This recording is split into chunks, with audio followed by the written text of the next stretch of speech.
Good evening, everyone. As there were many requests from my chartered accountant friends to post a video on the new return filing system and the related legal provisions, I am trying this thing on an experimental basis. I wish to cover the things in brief. If you find this briefing useful, then I will post a video which will cover the detailed provisions. So let's start, friends. So friends, we call it a quarterly filing and monthly payment system. In brief, what exactly does this mean is we may opt to file the returns on quarterly basis, but the payment is required to be done on a monthly basis. Let's divide this session into two parts. First, the legal provisions, and second, the procedural aspects. So in this specific video, I will only touch the legal provisions of the new changes. In case you find the legal changes useful, I will try to upload another video on the procedural aspects. So friends, what the legal aspects of this new scheme are? First thing, the whole story started with section 97 of the Finance Act 2019, which amended section 39(1), 2 and subsection 7. So subsection 1, 2 and 7 of section 39 are amended by Finance Act 2019, section 97. So friends, how many things we need to understand? First, section 97 of the Finance Act 2019, notification number 81 2020, 82 2020, 84 2020 and 85 2020 we need to understand. So first thing first, let's start with section 97 of the Finance Act 2019. Basically friends, this section has replaced section 39, 1, 2 and 7 of CGST Act 2017. When we are talking about subsection 1, 2 and 7 of section 39 of CGST Act, we are talking about the filing of returns and payment of tax. So when I am saying that section 39 subsection 1, we are talking about the monthly filing of returns. When I am saying proviso to section 39 subsection 1, I am talking about the quarterly filing of the returns. And when I am talking about section 39 subsection 7, I am talking about the payment of tax. So what exactly they have done?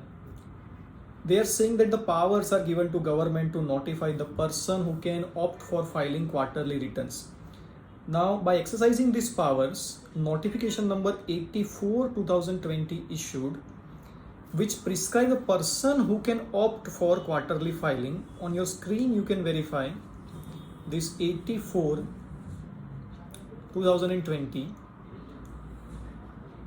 As per this 84 2020, we can say that a person whose aggregate turnover during the preceding financial year does not exceed rupees 5 crore can opt for filing of quarterly returns, and he will continue to file quarterly return till he revises the option. And if in any quarter his turnover exceeds 5 crore, then for the first month of the succeeding quarter he will file the monthly returns.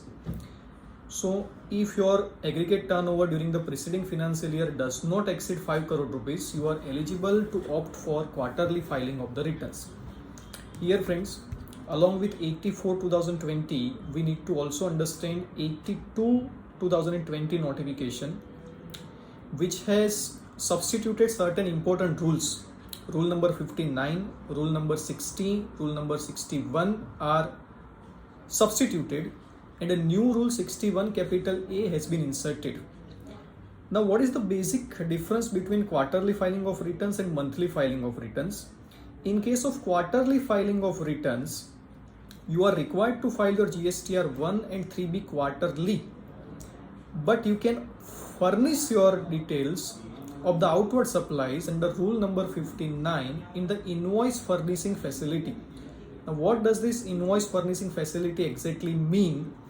For this purpose, we need to verify the amended rule number 59. This rule number 59 is amended by notification number 82 2020. On your screen, friend, you can check this amended rule number 59. Here there is a difference between invoice furnishing facility and GSTR1. Please understand, this invoice furnishing facility is applicable only for the persons who are opting to file the returns quarterly. And supplies made to registered persons are only covered, and debit note and credit note for such invoices are covered. That means if you are supplying to an unregistered person, those details will not be furnished by invoice furnishing facility.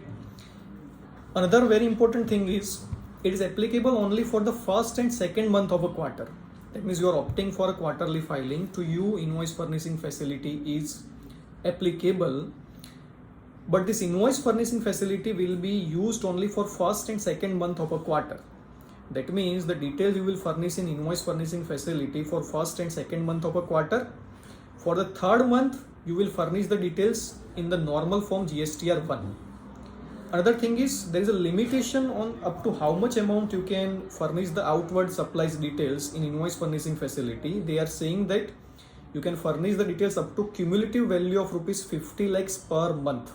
So let's say first month 60 lakhs rupees, second month 70 lakhs rupees is your outward supplies. Then first month also up to 50 lakhs rupees, second month also up to 50 lakhs rupees, you can furnish the details through invoice furnishing facilities.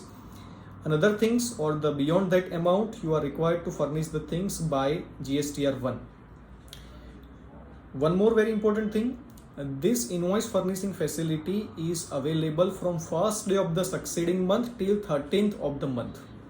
That means, let's say if you are furnishing the details of outward supplies through invoice furnishing facility for the month of January 2021, then it will be available from 1st of February till 13th of February. After that, you cannot furnish the details of January 2021. This is what you need to understand. And once these details are furnished through invoice furnishing facility, you are not supposed to furnish them again through GSTR1. This will be automatically incorporated in GSTR1. In a simple terms, friends, invoice furnishing facility available only to those who are opting for quarterly filing, and as per 84/2020, only those persons whose aggregate turnover during the preceding financial year does not exceed 5 crore rupees, they can opt for quarterly filing. So if you are under quarterly filing, then the outward supplies to registered persons and their debit notes and credit notes you can furnish through invoice furnishing facility only for first and second month of a quarter. That too only up to rupees 50 lakhs, cumulative value of 50 lakhs per month. And this will be applicable or available from first day of the succeeding month till the 13th of the month. This is how it will work.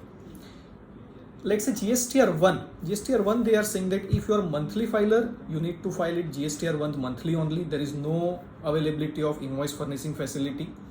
There earlier, whatever was the situation, the same thing is there. You can verify from the chart. If you are furnishing to a registered person, or you are selling or supplying to a registered person, invoice wise details you are required to furnish. If you are supplying to unregistered person and it is intrastate, then consolidated details you are required to give for each rate of tax. And if it is interstate and the invoice value is more than 2.5 lakhs rupees, then invoice wise details you are required to furnish. And if the invoice value is up to 2.5 lakhs rupees, then state wise, rate wise consolidated figures you are required to give. This GSTR1 portion, whatever you have verified on the screen, that was there earlier also. The new thing is about the invoice furnishing facility. So this is the amended rule number 59. Rule number 59 is about the form and manner of furnishing details of outward supplies. And the main things whatever are changed in the quarterly return furnishing system, or you can say the new return furnishing system, is about this invoice furnishing facility and rule number 59, we can say. Friends, there are many other aspects of this quarterly filing of returns. I have only touched rule number 59 and section 97 of the Finance Act 2019. We need to link these things with rule number 60, 61 capital A. We also need to verify notification number 85/2020 regarding the payment of tax. However, friends, I don't want to keep this particular video for more than 10 minutes. This was a request from many of the chartered accountants that I upload a video on the new return filing system. That's why this experimental basis video has been uploaded. You can make a comment on this comment section whether this information was useful to you and you wish another video about rule number 60, 61, 61A, notification number 85 2020 in detail, so that this can be explained in detail. If this is useful to you, I can come up with another video also. I hope this much information was useful to you, friends. Thank you very much. Thank you.